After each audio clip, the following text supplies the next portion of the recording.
is Janet Magua, who will be introducing our next award recipient. A little bit about Janet as she comes. She's the president of the National Council of La Raza, an advocacy organization working on behalf of Latinos to achieve the American dream. Janet, please take the podium. Thank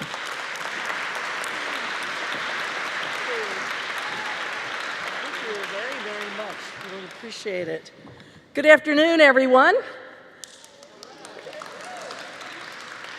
It is an honor to be here with all of you today to celebrate a wonderful organization like Legal Momentum. At the National Council of La Raza, we've worked in partnership on a number of issues, and I want to thank Carol for her incredible leadership as she has led this organization with a lot of support of everyone here. But I'm especially honored to be here as we all celebrate some incredible individuals, including my good friend, Garcia Quiroz.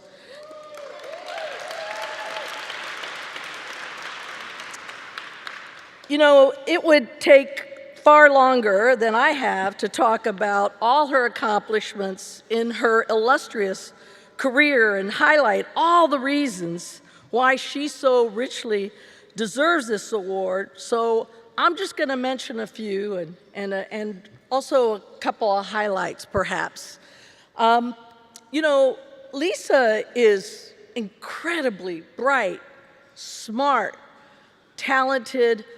She has enormous capacity for strategic planning and business planning. But what distinguishes her is her caring, her commitment to others, and a demonstrated commitment to public service, all while she has reached the heights of corporate leadership. You know, Lisa is a trailblazer. She has demonstrated incredible vision. She was way ahead of the game on foreseeing what the Latino community and the Latino market would become. It is why she launched People in Español, which became the best-selling Hispanic publication and magazine in the country, and yet had another successful launch of the children's magazine, Time for Kids, which is still in millions of households offering incredible information on education for our young people. And all of that when she hadn't even reached 40.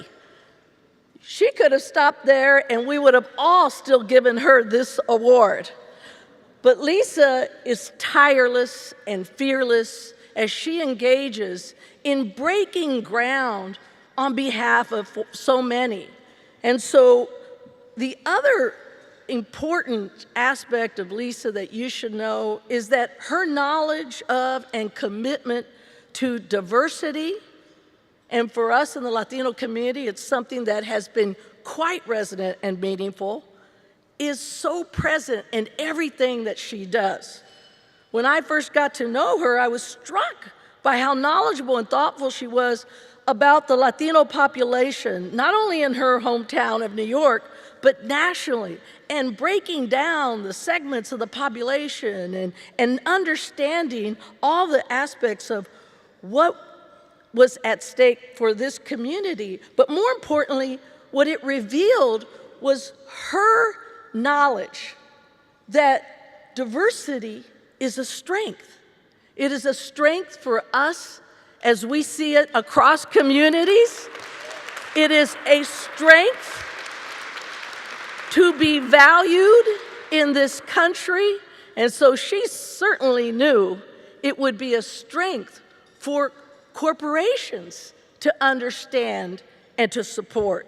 You know, she might say it's because she's the daughter of Mexican and Puerto Rican parents that she had a unique understanding, not just of diversity, but of the Latino community, and understood that even within the Latino community, we're not a monolithic group, and that there are opportunities for leverage across the different segments.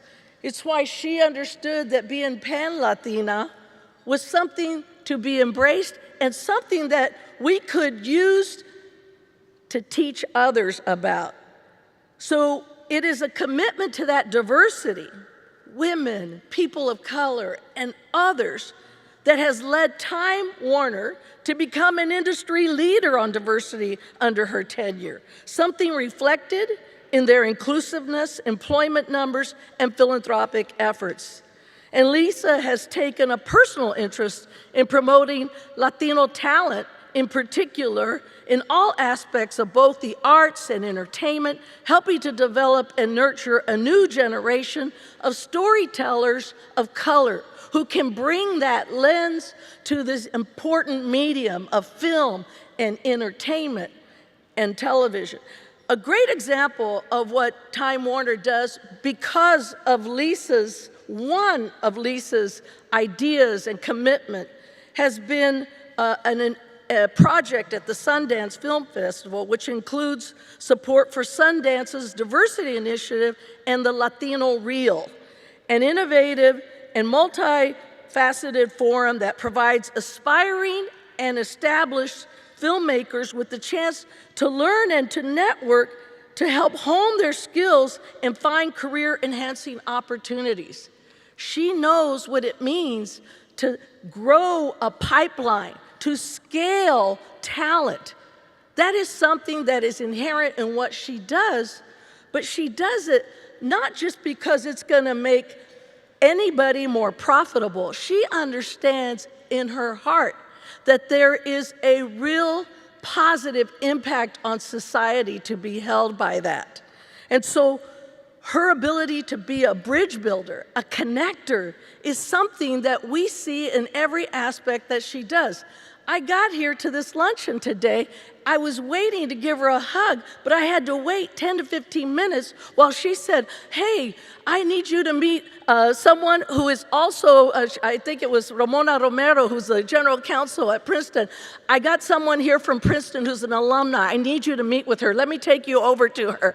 That is the kind of spirit that she embraces in every aspect, not just of her job, but of her life.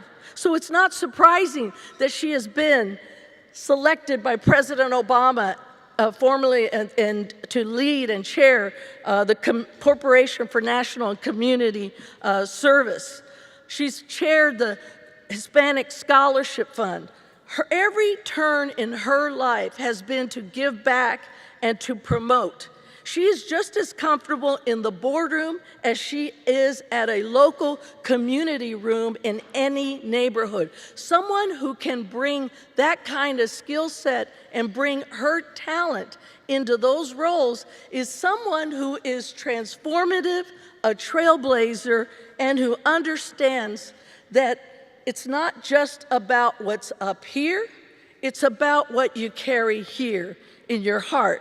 And the fact that she has taken time throughout her career to mentor young people, and including young Latinas, is going to be something that will now be seeded in others to create that role of opportunity for others, and not just to lift, but to pull up and to understand that that is something that we have to do each and individually ourselves. That kind of commitment to others and to public service is something she lives every day, because those values are who Lisa is. And so I'm delighted that today you all understand that Lisa is bright, intelligent, and very much a strategic thinker. But we're honoring her today because she has a big, beautiful heart and a sense for social justice and for social responsibility. And that is reason enough to lift her up today. She has more than earned it. Let's join me in thanking and celebrating Lisa.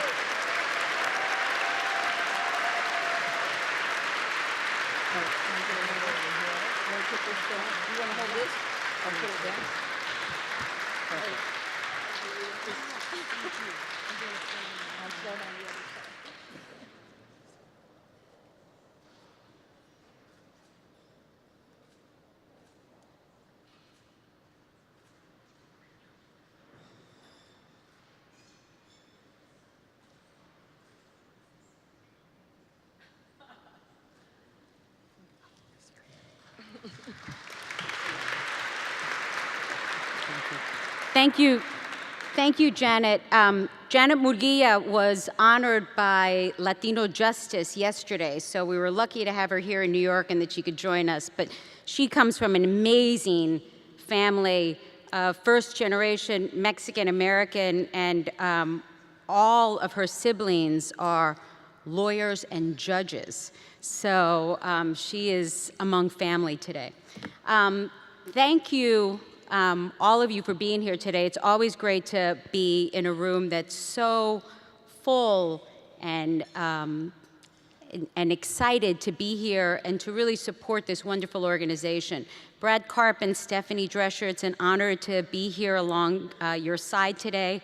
And Karen Kaplowitz, it's been wonderful for my staff and I to work with you and your team and to see this incredible turnout for the luncheon today, so congratulations. It is a great honor for me to be here today, and I have to say, I only wish my father was here. He's coming into town on Monday, so he's missing this by a few days, because I broke his heart when I didn't go to law school. And maybe in some way, the fact that I'm being honored by this wonderful organization would give him some degree of comfort. In many ways, the reason why my father wanted me to go to law school is I was a student activist when I was on campus, and he thought, well, this will be great. Lisa will go on, become a lawyer, do civil rights work, and instead, I told him I was going to Harvard Business School. So you can only imagine at the time his horror at the idea that his daughter was going to Harvard Business School, his firstborn. But I'd like to think that the universe conspired to bring me to an industry that was in need of someone with a social activist heart, and that the time was right for the media industry to begin to change and to have more women, more people of color in their employment ranks, but more importantly, to depict more women, more people of color, and to be more inclusive in the content that we create each and every day. So for that, I wish to thank my colleagues, many of whom are here today, and who do incredible work. Sheila Nevins, who's here, who's the head of HBO documentaries. I'm awed that she's here to join us at this luncheon today. And a recent author also. I also want to thank Carol Robles Roman. Now, I pause for a second here because, you see, Carol and I have known each other almost since we graduated from graduate school. So we've had parallel lives. And I want to share a couple of thoughts with you about that. Carol and I are both daughters of this incredible city. We're both born and raised New Yorkers.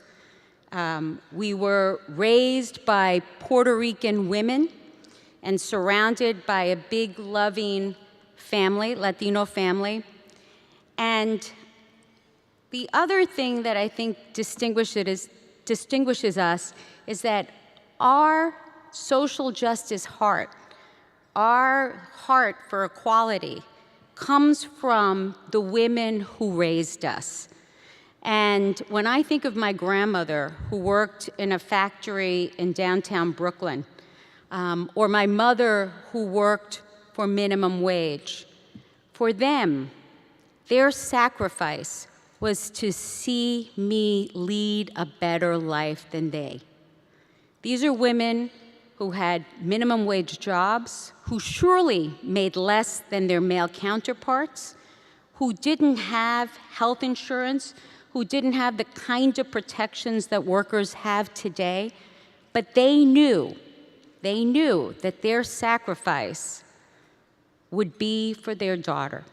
And so I was raised with a very deep sense of obligation to never take opportunities for granted, to always seize and go through any open door, to bring my best self to work every day, no matter how I might have felt in the morning when I woke up, And I also had a deep obligation to bring others along with me. This is the group of women that I was raised by. And so when my company recently put out a little movie called Wonder Woman, I know all of you have seen it,